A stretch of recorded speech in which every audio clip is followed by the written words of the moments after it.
So the story is with Hanna stars Saoirse Ronan, and the story is that she is a young girl growing up with her father. That's how we understand it, and she appears to have no, well, that's fine, because he's a man of mystery. She appears to have no contact with the outside world other than with her father. At the beginning of the movie, we see her apparently hunting for food. She is then knocked down by him, and him saying, "You're dead."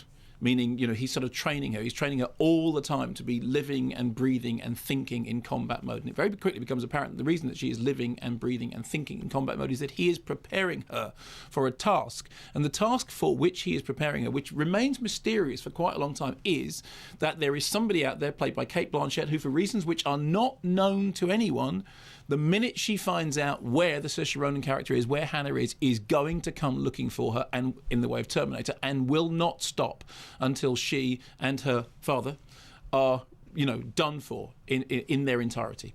Here's a clip. Tell me again. Norsvika. Then? Postcard. Then? What? The address where we meet. Wilhelm Grimm's house, Stephanstrasse, 261 and 559, Berlin, Germany. Yeah, what else? Adapt or die. Think on your feet. Even when I'm sleeping. Papa. Remember what I taught you, you'll be fine. I'll see you there. So, Joe Wright's previous films, Atonement, Pride and Prejudice, Soloist, now this. And I have to say, straight off the bat, this is my favourite Joe Wright film to date. In the past, I haven't been a fan of his work. I think this is the film of his that I like the most. I still have some reservations about it, but it's the film of his that I enjoyed the most, certainly. And it is a genre departure for him. In the past, what he's tended to do is, like Pride and Prejudice is obviously a literary adaptation. In the case of Atonement, literary adaptation, which for me sort of demonstrated just how impossible it is, actually, to adapt that book. And he's doing Anna Karenina next. He's Anna Karenina with Keira Knightley, that's right. Yeah. And but this is it's a departure because it is in many ways an action adventure movie. It is from the moment that the flare is sent up, the metaphorical flare is sent up. It's effectively a chase movie. And obviously the movies that it refers to or that are in its DNA, I mean, Joe Wright was saying that when they made it, they didn't know about Kick-Ass, although he referred to it as Kick-Ass, although it is Kick-Ass, obviously. Yeah, he's the first person I've ever heard to call it Kick-Ass. Yes. Which made it sound somehow more English. Apparently, Chloe Moretz referred to it on set as Kick-Butt, because she thought that was more polite, because apparently she has very, very good manners. Obviously, there's a sort of, born identity thing going on in the background, in that centrally it's about somebody who doesn't know who they are, who in their quest is what they're trying to do is to find out what their identity is. And the whole point about Hanna is she doesn't know who she is. The only thing she knows about the world is what her father has told her, and she's had this very strange upbringing in which she's never heard music, she's never had contact with other people, but he will read to her from an encyclopedia. If she asks him what something is, he will tell her factually what it is, but the whole sense is that she doesn't have quite the emotional responses that other people would have developed. On the other hand, what she does have is killer instincts. You don't want to mess with her because she can take out special forces, people like single-handedly without even breaking a sweat. There is, I think, in the back of it, hints of Neil Jordan, not only because of Company of Wolves, because there's a very strong fairy tale thing all the way through, I mean, which is writ large in that, as you heard in that clip, what she's doing is she's making an appointment, having done whatever the mission is that she has to do, to re-meet with her father at the this kind of Brothers Grimm house, essentially, which is a deserted kind of fairground fairyland thing, which looks very much like something that Neil Jordan, would have used. Also, there's that Neil Jordan film In Dreams. Do you remember that? Which again is, do you remember that film? It's like Remind me. Well, it's like a thriller, but it's got a very strong fairy tale edge. There's a lot of symbolic apples in it. There's an awful lot of people falling into vats of symbolic apples. Is that a particular strand of apple?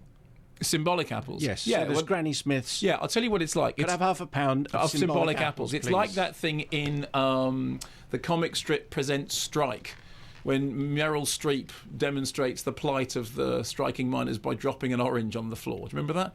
Okay. There's also, as I said... I don't remember much, really. Tom Hollander doing this incredibly strange he's very, very sinister, and he's, as you said, wearing the worst tracksuit in the whole world, and he is surrounded by these sort of Nazi thugs, and they're all talking like this, in this fashion, and they're all wearing a very, very badly fitting tracksuit, which is odd. And then there's this kind of comedy bit in which she meets up with a family who you described as immensely irritating. Yes, and then I realised it was based on his own family.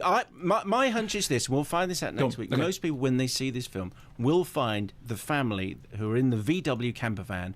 They're touring around, Well, they they're done. will find them They're irritating. played. Yeah, they are played for comedy irritation. In that Well, that's how I was right then. yeah, no, I know, but it was just like Well, he said, which of course then provoked you to say, I'm a small-minded bigot. Yes. My hunch is most people will watch that and go, what an irritating family. But they are played as a comedy family, and the gag being that the two parents think they're very open-minded and think, oh, it's wonderful, here's a young girl travelling on her own, how marvellous, how great for her open-minded experience, not realising that in fact she's a brutally trained hitman who's in the middle of some hit person who's in the middle of some incredible CIA post-Cold Water espionage, literally, rather than just experiencing life by going off the world in a VW camper van, she is in the middle of her own one-man war. And as with all Joe Wright films, therefore, it lurches in tone. I mean, there are moments that are, broadly comedic. There are moments that are quite violent action. There are moments that are, sort of oddly moving. There are moments that broadly sort of misjudged.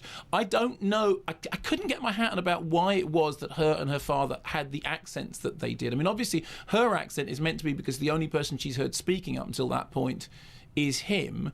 But he's doing the talking English with the sort of the slightly cod European inflection. I'm not sure that was entirely the right way to go. There's another question there. If you're bringing up your daughter, and you desperately want your daughter to survive, and to avoid the evil witch who's coming out, why tell her she has a choice? Why not just blend in? Why not just be an ordinary person in northern Finland and live in an ordinary house? And then Kate Blanchett, the evil witch, will never find her. Yeah, no, I think you could drive a bus through the holes in the plot. And Kate Blanchett, and you say her as the evil witch, she does play it completely as the evil witch. I mean, she plays it more broadly than Miranda Richardson plays that character in the Fernando Trueba and the witch movie, wears Mad Prada. Monkeys.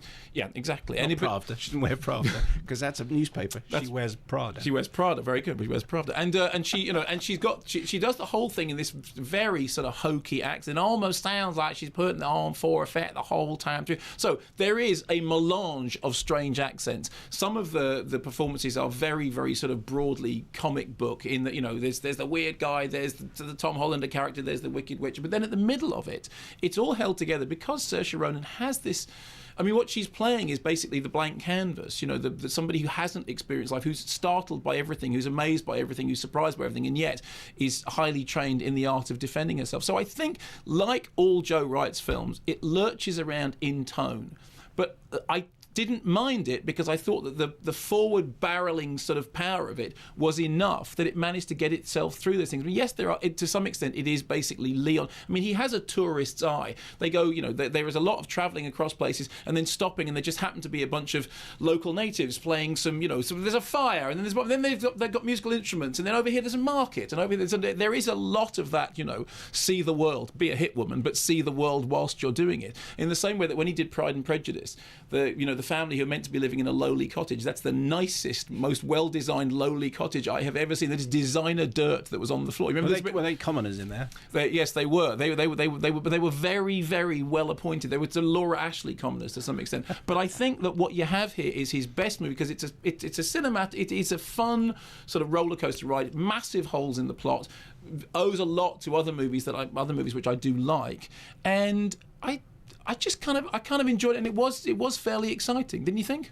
Yeah, I think, and the Chemical Brothers music works very well. That's right. Every time there's a sort of chase sequence, suddenly this pumping techno thing comes in, but it's fine. I mean, I think that worked rather well. And actually, all the action sequences, they were pretty visceral. I mean, you did get a sense of people running and jumping. It's interesting that he said he wanted to make it more violent if it was down to him. So clearly, someone had said, "I think you better ease off." Better rein it in a little bit, yeah.